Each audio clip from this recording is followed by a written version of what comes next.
what's up guys, it's Jess. Welcome back to my channel. As you can tell from the background, we are in a new filming location. Today we are in my bathroom because I wanted to show you all the process of me dyeing my hair red and also share some tips and tricks and what I learned and what I wish I knew before I began this process. It took me an entire year to fully commit to this decision. I was really stuck on what I wanted to do with my hair. I generally liked my long dark brown hair, but oftentimes I felt pretty bored with it. So I was debating, oh, should I get layers? Should I cut it? Or should I get a red wig installed? Or should I get my hair dyed professionally? And there was just a bunch of different options I had, and I really had no idea what I wanted to go with.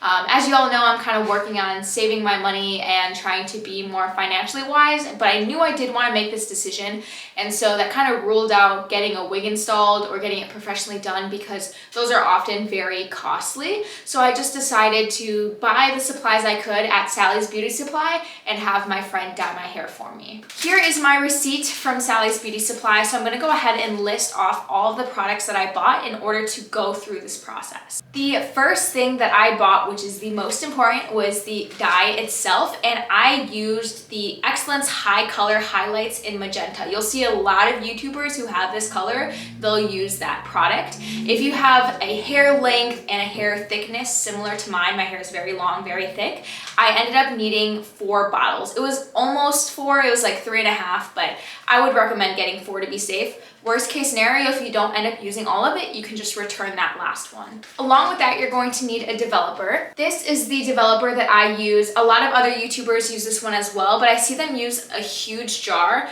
But for this dyeing job, I really only needed like 16 fluid ounces, even less than that, but this was the closest one I could get to what I actually needed. You're also gonna wanna have something you can measure fluid ounces with. Just to be safe, I bought one at Sally's Beauty Supply. It's this really pretty lilac one, and I put the developer and the dye in here and mixed it up. This is the brush that I used. I need to wash it out so badly, but these products were both very, very cheap. I love how the colors match too. That's my favorite color, lilac. Along with that, I also bought this protein color filler, and I don't know if this is necessarily required in order to achieve this color. I doubt it, but just to be safe, I saw one YouTuber use it and I was like, okay, I love her color, that's exactly what I'm going for, so I'm gonna use that. Lastly, you just need a bowl to mix everything together. And now it's time to explain step by step how to get your hair to this color. First things first is that I started with hair that hadn't been washed in days,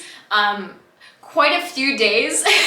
Next, I measured how much developer to use for each coloring dye kit I got. So it's going to be a 1:2 ratio. So for every color dye kit, you're going to use double that. So that one was about 1.2. So in the developer, when you're measuring it out, you're going to want to measure to 2.4 fluid ounces. Since I ended up using 4 boxes of the coloring dye, I ended up putting in 9.6 ounces worth of developer. After mixing that up for a while, you're gonna see this creamy, kind of thick consistency, and that's when I put in about a cap to 2 caps worth of the protein color filler. Once that was all mixed together, it was finally time to start dyeing my hair. So what Victoria did was she sectioned my hair into parts. So let's see, starting from like, imagine you just pull it up here and you get a really thin part, right? Just the bottom. I really recommend that you start from the bottom and then work your way up and leave the roots for last, so that way the color stays consistent from the bottom of your head to your scalp and the scalp doesn't end up being super bright. Victoria and I tried our best attempt. As you can see, it's a little bit brighter up here. I think it might just be because there's a little bit more red on my forehead still. Once the application process is done, you're going to set a timer for 30 minutes. It could be a little bit longer, but definitely do not go over 45 minutes. Once the timer is done, you're gonna go ahead and hop in the shower. Some people say, should I shampoo my hair? Should I not?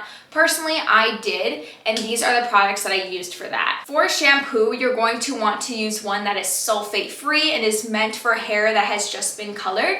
So I use the one by Ion, Color Defense Sulfate-Free Shampoo. So basically, once you get in the shower, you're going to be a horrendous bloody mess. It's going to be red everywhere on the floor. It looks like you just murdered someone or yourself. but you're going to want to wash it out, and then once you feel like you've gotten a good wash, you're going to put that shampoo in. You're not going to want to dig in with your nails, just kind of rub gently. Once you lather that all on and you wash it off, then you're going to go in with your conditioner. For conditioner, I also used another product by Ion. Sorry, it's like all use. This is a one-time use packet, which is really great because I'm going to be moving again soon, so it's nice to just have this for now. It's called the Color Defense After Color Sealer, and this is what really made my hair smooth. You know, sometimes people get concerned about their hair drying out as soon as they dye it, but that definitely sealed in the smoothness for my hair. Next, you're gonna wanna let it air dry. You're definitely not gonna wanna use heat on your hair. So after I got in the shower, I literally just like sat on the stool for about half an hour until my hair was completely dry.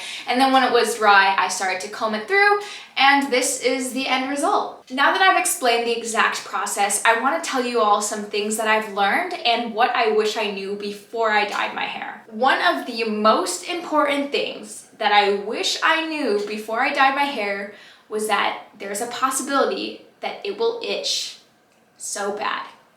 I had no idea that my hair was gonna itch. None of the YouTubers that I watched told me it was gonna itch. I didn't think to research like, will my hair itch? I just didn't consider that as a factor. I should have recognized chemicals on pure virgin hair and skin may not go so well, especially since I have super sensitive skin. But yeah, it did not go so well. It was very unbearable. I'm gonna be completely honest. I had lice before and it was not at all close to that. It was so much worse. The worst part was that I wasn't the one who had gloves on and was dyeing my hair, so I couldn't scratch it. Victoria sometimes is like, I got you, and she scratched it here. But you obviously don't want to mess up the dye or accidentally take some dye off the parts that are already dyed. If you're scratching it off, you know, you don't want to do that. So you kind of want to keep your hands off as much as possible, but it seriously was so unbearable near this neckline.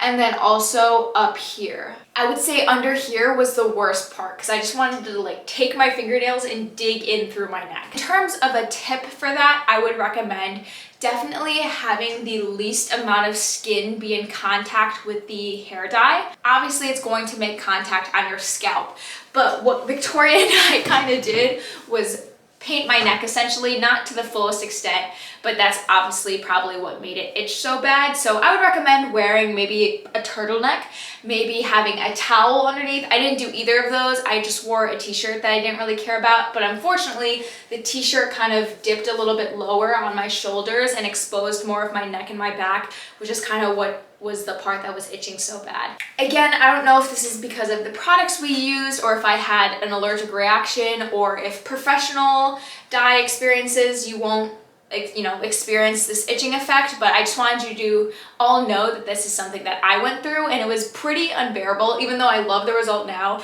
I don't know if I'd ever go through that again. Another thing I wish I knew that I didn't realize the extent of was how long it would take for this hair dyeing process to last. Like, one, you have to consider the amount of time it takes to go to the store, buy all the stuff, come back home. Then you have to think about the time it takes to mix all the products, and you have to think about the time that it takes to put the products in your hair, especially if you have long, thick hair. This took, I think, an hour-ish, maybe a little bit over, and then you have to think about the 30 minutes that you spend letting it sit, and then you have to think about the half an hour you might spend in the shower washing everything off. I don't know, it was like a whole day process. I didn't even end up going to the gym yesterday because I was doing this for a few hours. It was quite an adventure. So I would say if you're going to dye your hair, dedicate at least part of your day or your full day for that process. Those are kind of the things that I wish I knew prior to me dyeing my hair, but in terms of some general tips and tricks that I followed that I think definitely helped was that if you end up getting a splotch of dye on the ground or elsewhere in your bathroom, make sure you wipe it up as soon as possible. Like, literally stop what you're doing and wipe it up, because all of the stains or the drips of dye that did fall that I wiped up right away did not stain. For the drops of dye that I didn't get to in time, the ones that are slightly on my floor or on my countertop, those actually ended up staying. So I don't know how long it's gonna take to get rid of that. So by all means, I recommend just getting rid of it as soon as you see that you've dropped a little bit of dye somewhere. While you can dye your hair yourself, I totally recommend that you get a friend to help you. It was so helpful having Victoria there to be able to dye my hair. And also when we realized we needed more dye, while she was dyeing it, I was able to make the mixture and, you know, stir everything together so that when she needed more dye, it was already ready and we didn't have to spend that extra time making the dye, which you probably would have done if you were doing it by yourself. Because then again, I didn't know if I was going to need the 4th bottle or not, and I ended up needing to use it. Another thing I recommend is to not wash your hair super often. I knew that the red color wouldn't be a problem for me since I don't wash my hair that often. That's part of the reason why my hair is so long and healthy to begin with. People think it's gross that you don't wash your hair like every single day or every other day. I mean, I personally don't have a problem with it. You'll see me sometimes in the summer when I'm not seeing everyone. It's like a 1 week to 2 week where I'm not washing my hair. Obviously, there's different ways you can make your body and your hair smell good other than washing it with shampoo and conditioner. You know, I do wash my hair, I'd like to say that, but I know that with each time you wash your hair, the red color is going to fade, and I want to make sure this lasts as long as it possibly can with, you know, my own efforts. So that's just going to mean not washing my hair as often, and then, you know, you can use stuff like dry shampoo or whatever to make it smell good. Another thing I recommend is to do your research. Personally, I just went on YouTube and looked at what other people did to achieve the color that I was going after. And there's 2 specific YouTubers. I think one was named Romance. The other one, Bowman Z, that is, I'm definitely butchering her name, but they both achieved the color that I was going for, and they both use the high color magenta color, and their videos are super great. So one, if you're watching this now, I definitely recommend checking out their videos as well, because that's kind of where I learned how to do this process and get it right the first time. If y'all have any questions about my hair and this process or anything in general, feel free to leave that in the comment section down below. It is currently December 24th, Christmas Eve 2021, so I wish you all and your families a happy holidays and Merry Christmas, and I will see you guys in tomorrow's video. Bye!